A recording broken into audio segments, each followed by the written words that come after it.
Hi, this is me. My name is Ella, and this is me as I was a student in Boston graduate school. I was studying nutrition science, and what I found is that everything I learned was pretty much a bunch of hooey. So I started questioning the network of knowledge that nutrition science is building, and I specifically questioned their methods, the methodology of isolating things and asking research questions about it. And I questioned it because it seemed to me that interconnectedness was a much more important concept that we should have been trying to ask questions about. And what I found is that I was not allowed to do my research.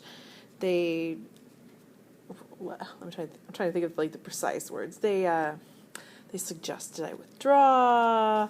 They say, "Oh, you can come back when you want," but yeah, whatever. Don't believe it. And yeah, so I became a homeless person. This is me. I was homeless, and there are lots of dramatic stories I can tell you, but suffice it to say,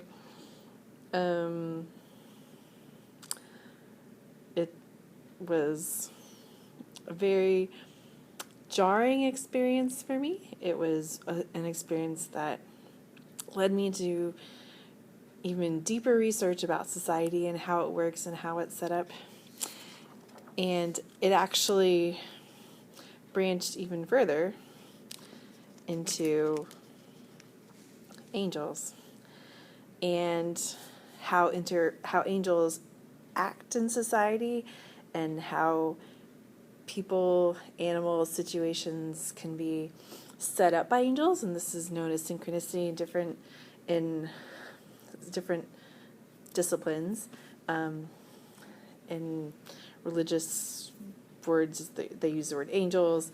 In non-religious circles, they might use other words to describe the situation, but yes, this is our society, folks. And this is Duke. He's my dog. Duke et alios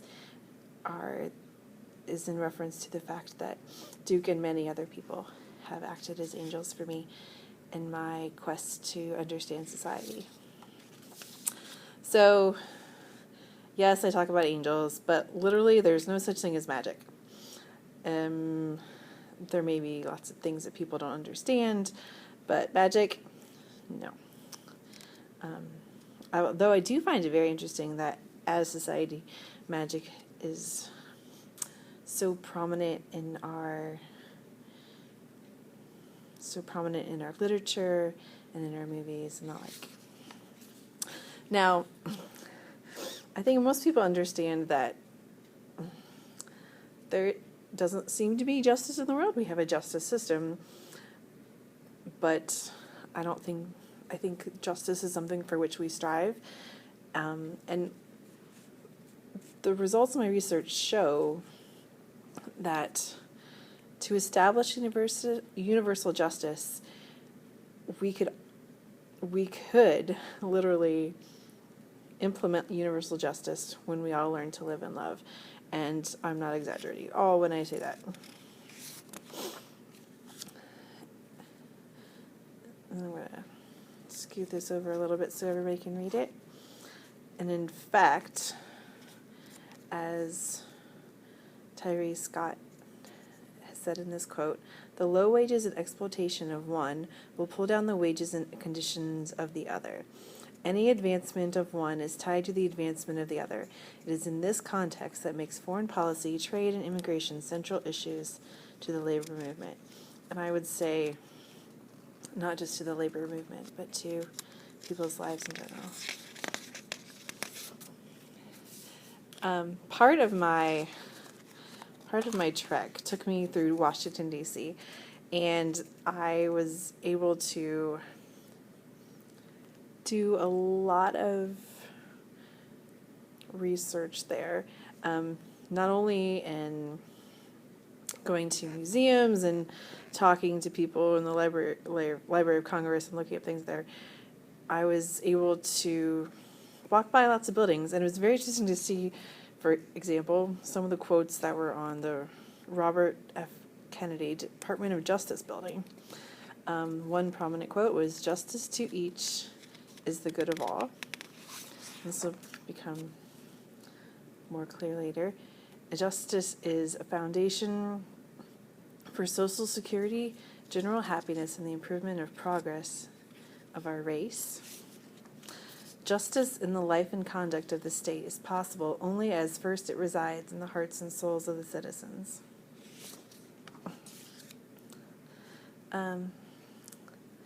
Also of note,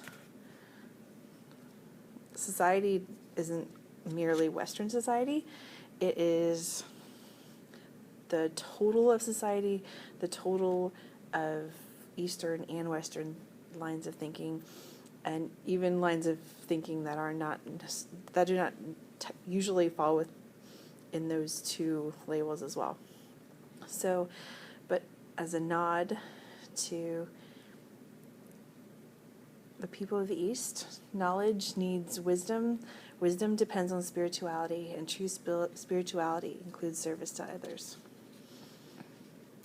So everything's interconnected, y'all. All right, so spreading love is an essential concept as we think about justice. And if we learn to love animals and people as we love ourselves, we would do a world of good for the society is not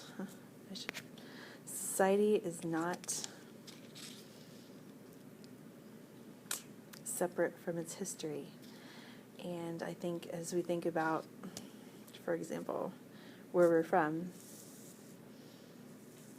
and where our family is from, we can better understand ourselves, our world, and the place we've been given. In fact, that way beyond magic, or way beyond what we think of magic to be, as we dream, imagine, design, and innovate, we can change the world. For the better, I might add.